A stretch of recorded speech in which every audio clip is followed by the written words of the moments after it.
তো আগে দেখালাম বিনা সাবউফার লাগিয়ে। তো চলুন একবার সাবউফারের জন্য দেখুন আমি এরকম ওয়্যার কানেক্ট করে নিয়েছি।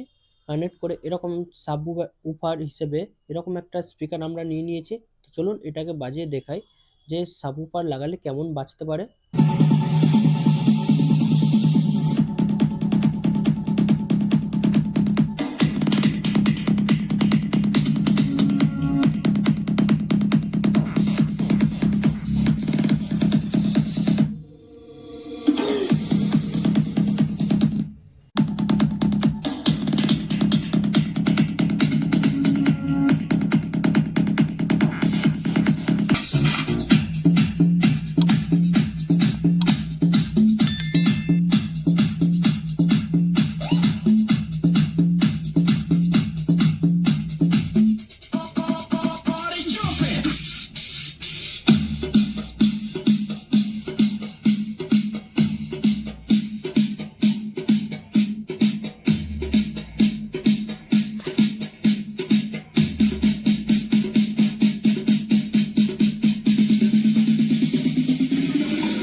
তো এই ছিল এর কিছুটা সাউন্ড টেস্ট। তো অ্যাকচুয়ালি আপনারা সাউন্ড টেস্ট শোনার সময় অবশ্যই হেডফোন দিয়ে সাউন্ডটা শুনবেন, তাহলে আপনারা পুরো বুঝতে পারবেন যে কেমন বাজছে।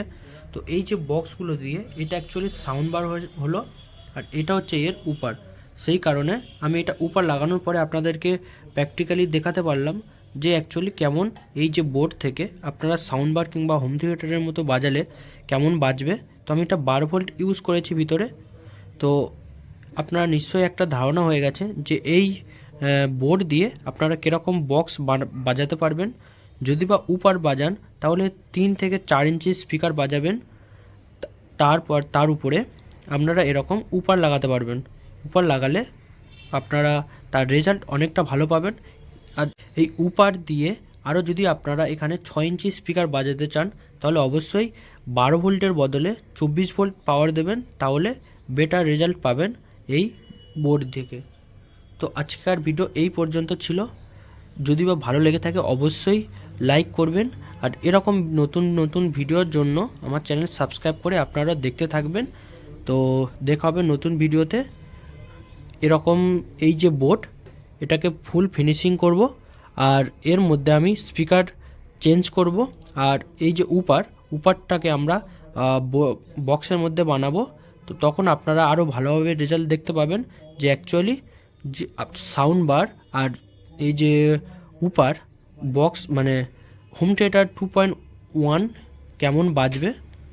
তো এই ভিডিও এই পর্যন্ত, দেখতে থাকুন, বাই।